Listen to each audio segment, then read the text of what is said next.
quando foi no mês de junho de 83, o governo baixou o Decreto-Lei 2036, que era um decreto específico para as empresas estatais e retirar uma série de direitos dos trabalhadores dessas empresas, né?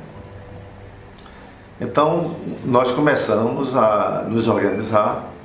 Aqui na Bahia, por exemplo, nós reunimos os sindicatos ligados às empresas estatais, no caso os bancários, os eletricitários, os telefônicos, e começamos a fazer um movimento de união para fazer esse enfrentamento ao governo.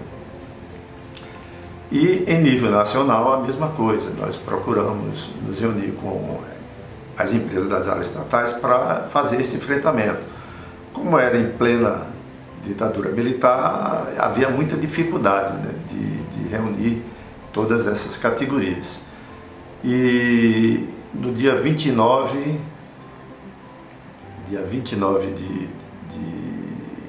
de junho, nós tivemos um encontro dos petroleiros nacional, foi no Rio de Janeiro, quando nós analisamos ali o decreto 2036 e voltamos para nossas bases para exatamente fazer já uma preparação desse movimento. Dia 6, Campinas entrou em greve, o Sindipetro Campinas, que Jacob Ittar era o presidente, e no dia 7 nós iniciamos a nossa greve aqui na Bahia.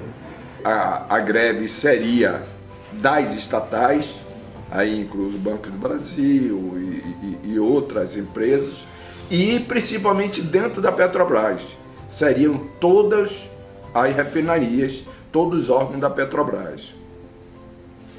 E aí foi evoluindo, na verdade, evoluindo a discussão, mas involuindo a participação. E no final nós nos vimos com 2 sindicatos somente, né? Porque inclusive o nosso co-irmão aqui, o STIEP, na época, que hoje nós somos unificados, mas na época existia o Sindipetro e o STIEP. O STIEP saiu, o eletricitário, que também estatal, saiu, os bancários também saíram, o pessoal petroquímico também saiu. No final ficamos somente nós. A Polícia Federal, a Polícia Militar invadiu o nosso sindicato e alguns companheiros que estavam lá, eles botaram para fora, que estavam lá dentro, inclusive funcionários, né? Estavam no sindicato, e foi decretado um interventor, que foi um auditor fiscal do Ministério do Trabalho. Fizemos uma assembleia no Sindicato dos Eletricitários, que era um espaço que foi cedido. Falar nisso, o Sindicato dos Eletricitários também para a gente era um exemplo de sindicato mobilizado, né? E nessa assembleia nós acertamos, né, como dirigentes, que nós não iríamos falar na palavra greve, porque bastava falar na palavra greve, já podia receber uma punição, né, das gerências. Mas lá no meio da assembleia a empolgação foi tão grande e a mobilização também, né? Tinha muita gente que não tinha espaço não para ninguém sentar mais, as pessoas estavam em pé, e um companheiro falou em greve. E como falou em greve, a categoria ali organizada, né, presente, aderiu ao movimento, e aí ficou definida a greve também na refinaria de Mataripe. E aí, nesse momento, se estabeleceu uma greve de ocupação, né? E nesse momento também, depois que a notícia correu lá para a gerência geral e gerentes auxiliares, né, o chefe de manutenção, aí o chefe de manutenção desceu, João Carlos Daltrão, querendo pressionar, né? Eu prontamente virei para ele e disse: olha, aqui nós não conversamos com você, nós só conversamos com o superintendente. A partir de agora, a relação do comando de greve somos nós e o superintendente. Então, se estabeleceu realmente um marco naquele momento. Confesso a vocês que um menino de 24 anos, já com 3 filhos, eu fui com muito medo, o coração apertado, mas aquela missão agora não tem como recuar. Aquilo ecoando em minha cabeça. E descemos até a casa de ponto. Lá encontrei vários companheiros da direção do sindicato ou não, né? E aí, numa rápida reunião, aí dissemos, não, ou a gente invade, ou não vai ter parada. E eles vão ficar desmoralizados. E aí juntamos um grupo e entramos na área de produção. E não era só esse grupinho de coordenação, não. A turma veio atrás, a turma se juntou a nós e foi um grupo de pressão bem interessante, bem interessante. A gente sabia o que significava isso, né? Era a primeira vez na ditadura que a gente saía num confronto desse porte. Mas não tinha jeito, não tinha como recuar. E disso aí fomos traçando diversas estratégias e o fato é que a gente tinha planos, ou pelo menos pensava que era o Exército que faria algum movimento. A gente não sabia que já tinha sido publicado um decreto autorizando as forças estaduais. E quando eu voltei, aí aconteceu que a polícia militar, através do choque, já havia tomado boa parte da refinaria. Entraram pelo portão do fundo e saíram ocupando a refinaria. Que no dia seguinte, para ir trabalhar, nós encontramos o exército na porta, em que ele estava armado, como se fôssemos marginais, e pediu para que a gente se descesse. Aí tinha um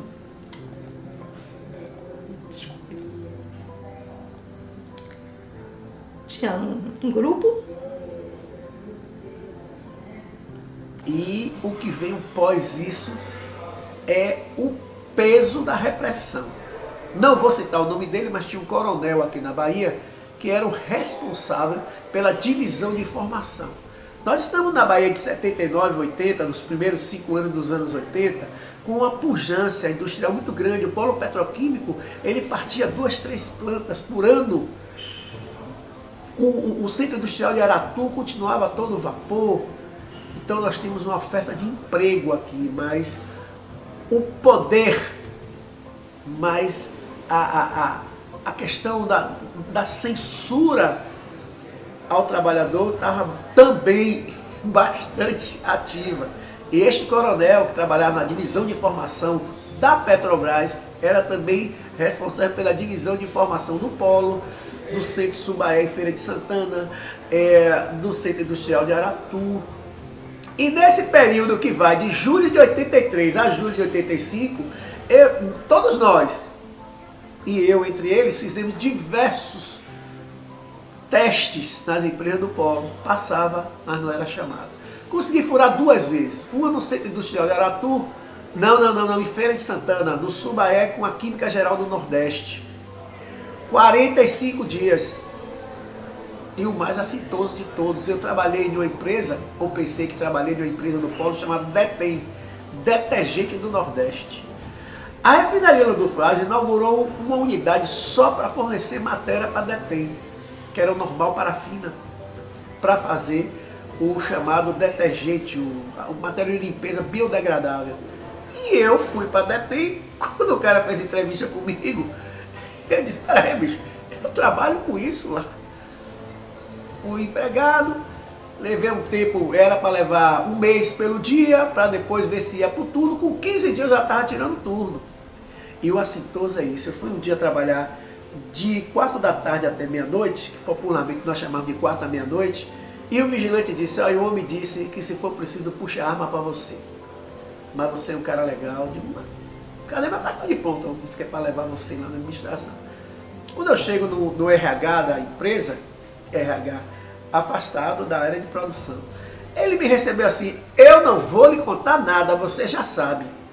Petrobras tem ação aqui e a decisão já vem de lá, não tem nada a ver com a gente aqui não. Eu digo, tudo bem, mas já que eu estou aqui, me deixa eu tirar meu turno. Não, senhor, mas o carro que leva a gente já saiu, não tem problema. Eu vou mandar você no carro da diretoria. Me mandou de um Palalino, me levou em casa. Isso dói muito, velho. Então assim, quando eu já demitida, né, os colegas entraram, tentamos parar os ônibus para que eles não entrassem. Eles entraram E assim começou um período que eu considero mais difícil, porque nós tínhamos uma relação de nomes, porque depois da Petrobras nós temos um outro mercado que é o polo petroquímico. São empresas subsidiárias da Petrobras, ou seja, a matéria-prima que elas trabalham depende da mãe Petrobras. Então a gente tem esse mercado, não tem outro. É só o que eu sabia fazer na minha vida. Então eu fui para a busca de trabalho. E lá algumas empresas não me aceitaram porque eu tinha o nome de nossos colegas, assim como o meu, que um dia foi colocado daquela forma para fora da empresa. Então tudo isso foi dito, a mídia soube, foi divulgada. Então a gente foi barrado em todos os locais. Foi muito triste, teve colegas que não suportaram, passaram fome. Eu fiz parte de um grupo que levava alimento para o sindicato, para poder alimentar os colegas que estavam com dificuldade. Eu modifiquei toda a minha vida, fui morar com minha mãe, então essas coisas sociais, elas agridem muito. E querer retornar ao trabalho, né? Retornar à minha vida, e eu não tinha condição devido ao fato que eu fui colocada depois disso tudo. Quando a greve acabou, eu e vários outros companheiros, a gente teve que voltar para a refinaria, e nessa volta passamos no corredor polonês, onde tinha os milicos de um lado e de outro, até chegar ao local que eles queriam que a gente assinasse a carta de demissão. Nessa passagem pelo corredor, quem desse um pio, eles botavam um cacetete com uma ponta de metal que dava choque na gente. Hoje a gente labuta, a gente tenta, a gente está brigando para que todos os companheiros sejam também reparados, como eu sou reparado hoje, faltam 41 companheiros, e torço muito, trabalho muito para que a gente consiga, que eles também tenham essa reparação. Mas é um grande aprendizado. Eu acho que toda e qualquer história, quando ela é bem vivida, ela fortalece o seu estado de espírito, sua forma de ser. Isso modifica a gente para o bem, fortalece, deixa a gente assim meio, sabe, esse nordestino brabo, renitente, que tentam derrubar e não derruba. Então, somos nós, sobreviventes de 83. Eu acho que foi importante essa greve. Nós sofremos um pouco, mas contribuímos muito para a luta dos trabalhadores do Brasil.